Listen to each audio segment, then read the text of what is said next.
Hello friends, welcome to NJCF. We are learning social science of 10th standard and we have started with the chapter number 1, that is Heritage of India. Till this video, we talked about different natural heritage and cultural heritage of India, how this heritage is important in India and what kind of people came to India. In this video, we are going to talk about preservation and conservation of heritage.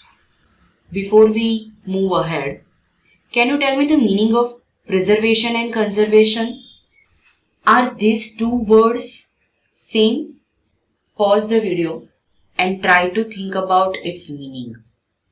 Preservation means to maintain something in its original state, and conservation means to protect something, especially environment or culture, from destruction. These two words are most important. We know that India has the rich heritage and it is one of the oldest civilizations of world. Indian heritage is the treasure of art, architecture, classical dance, music, flora and fauna, and philosophy of its people. We know that each aspect of Indian heritage made India eye-catching, attractive, and picturesque. Heritage brought glory to the nation. We know that heritage and culture shape human society. We all grew up on stories of mythology, historical events, and the heritage are considered as the precious wealth of nation because they give an identity to the country. They add glory to the country.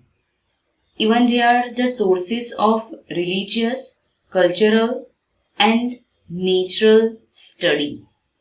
They even help in the promotion of tourism industry, as there are many major attractions for the tourist.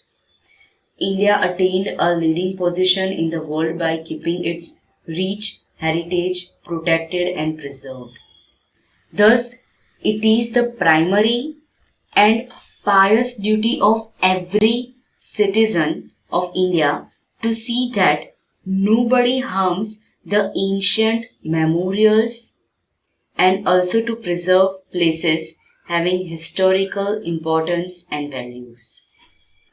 Pious means sincere. So it is our sincere duty to preserve historical importance and values of places.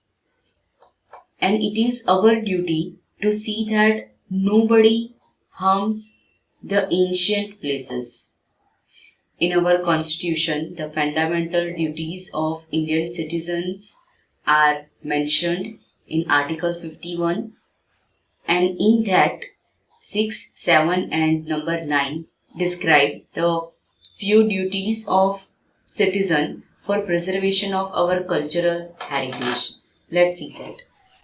To understand the importance of our harmonious culture, prosperity, and to preserve it, we know that why heritage is so much important.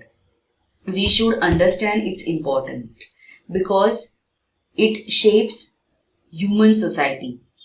It adds glory to our nation. It adds identity to our nation. Then maintain rivers, ponds, forests, tanks and wild animals and birds, along with maintaining the natural environment.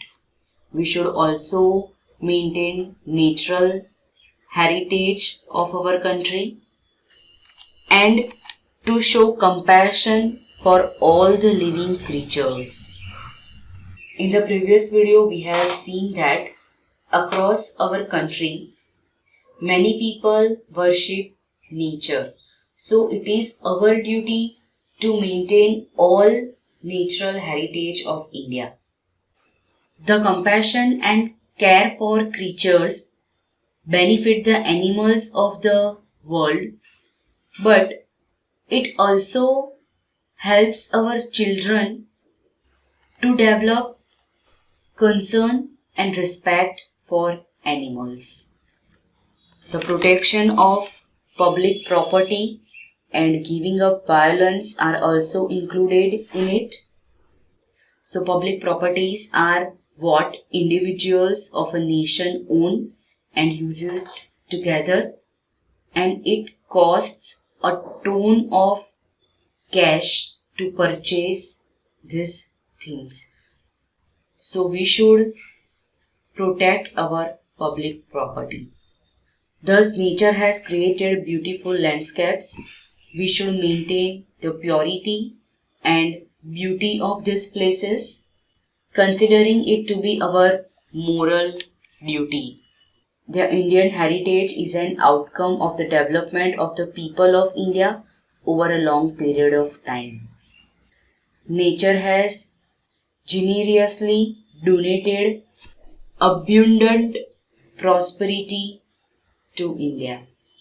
India achieved invaluable opportunities in all the fields for gradual development due to India's natural structure. So, natural heritage is God gift to India, and nature has donated abundant prosperity to India.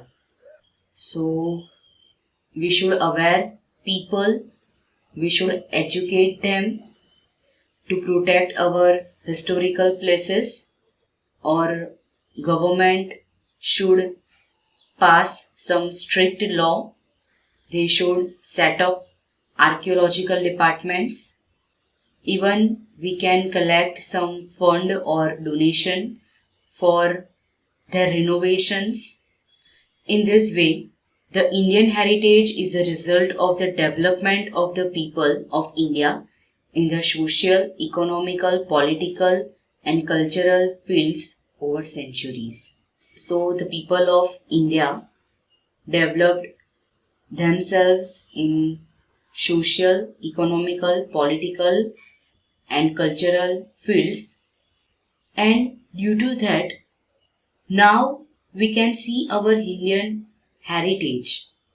Our Indian heritage is varied and rich. What is the reason behind that? Development of the people in all the fields is the main reason behind that. So we should maintain our heritage, we should conserve our heritage because it is our identity, or we should save it for our coming generation. This ends our first chapter. From the next video, we will start with the second chapter. See you in the next video.